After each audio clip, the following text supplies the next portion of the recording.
Our next speaker is Reverend Dr. Dick Krebs. Now, he was born and raised in Baltimore, and he studied the development of moral reasoning at the University of Chicago, doing graduate work under the direction of Lawrence Kohlberg, who established a new field within psychology called moral development. Now, you can see from his bio, he's done some very impressive things. When I was talking to him in the green room, I asked him what he did. I said, "What do you do?" And he said, "I'm retired." I said, "Oh, so what do you do with your time?" He said, "I love spending time with my grandkids." And it reminds me of something that my mother, who had, I don't have any children. My brother has 9 children.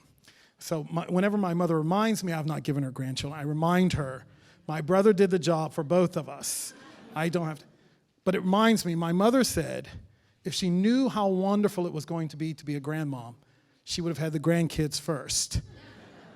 My brother has some beautiful, wonderful children. And so would you please welcome a proud granddad who's done some really amazing things, Reverend Dr. Dick Krebs. Thank you.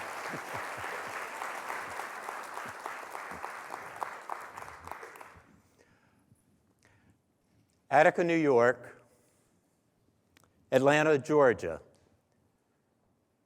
September 1971. Professor Lawrence Kohlberg and I were sitting and talking with then Governor Jimmy Carter about a new prison that we were going to build. The three of us were very excited about this program. The fourth person in the room was the director of prisons, and he was not quite as excited as the three of us were, because what we wanted to develop was a prison like none that existed at that time.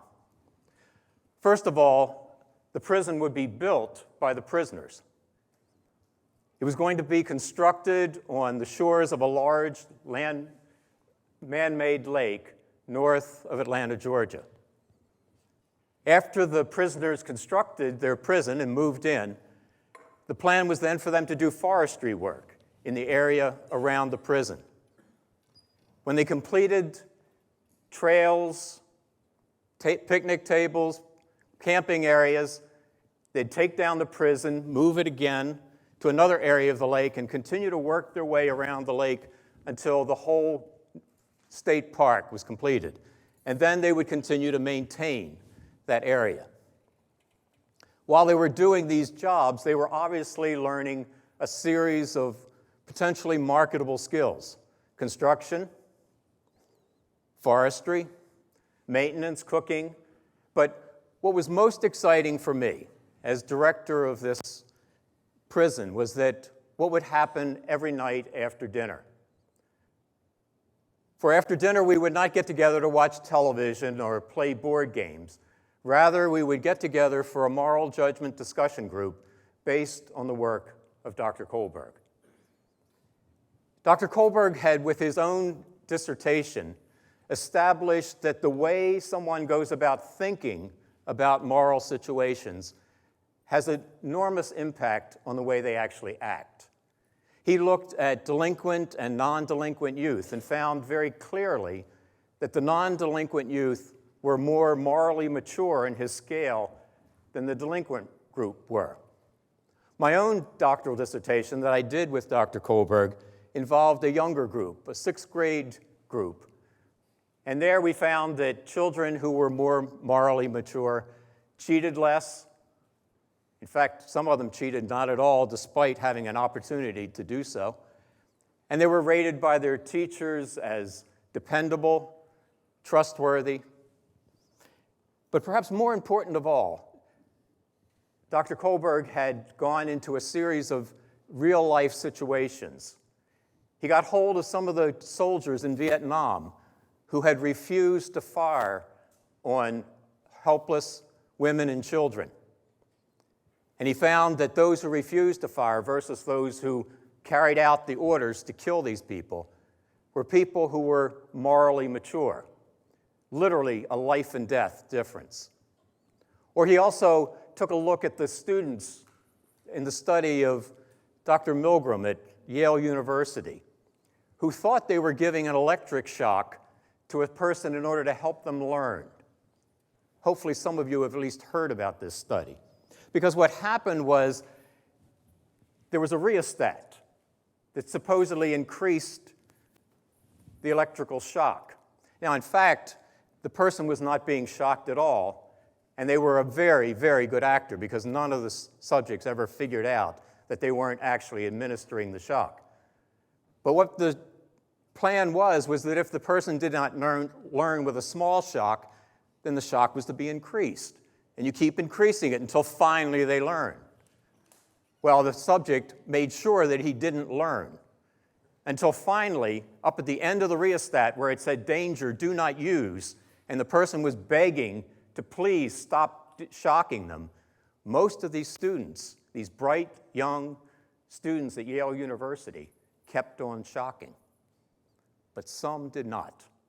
And it was those who did not that Larry was mostly interested in because they showed signs of the top of his scale of moral maturity, despite being in a situation where they had every reason to believe that certainly a professor at Yale University would not ask me to do something wrong.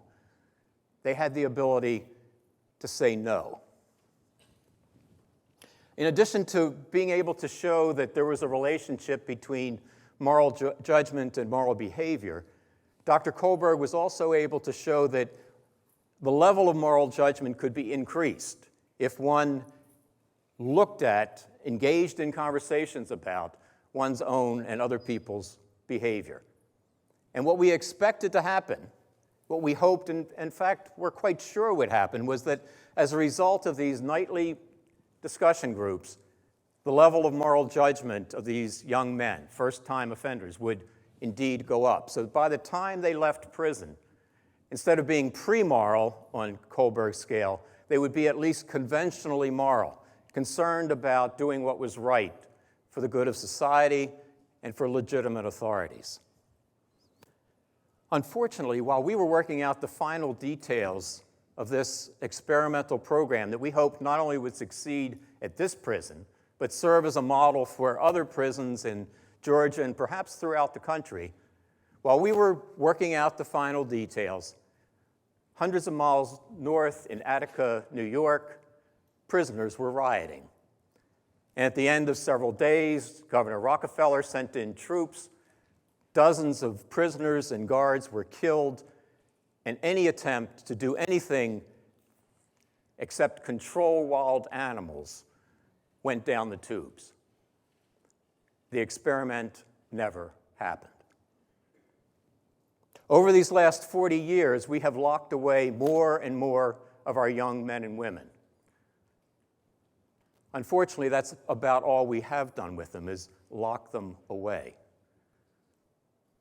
Somewhere out here this afternoon, I am hoping, no, I am praying, is someone who will pick up the torch that is laying here on the floor, because Dr. Kohlberg is dead, and Jimmy Carter and I are retired, but somewhere out here is someone who, with the creativity and the determination and the compassion to say we cannot, we must not simply allow these young men and women to sit in a prison and come out even worse than they were when they went in.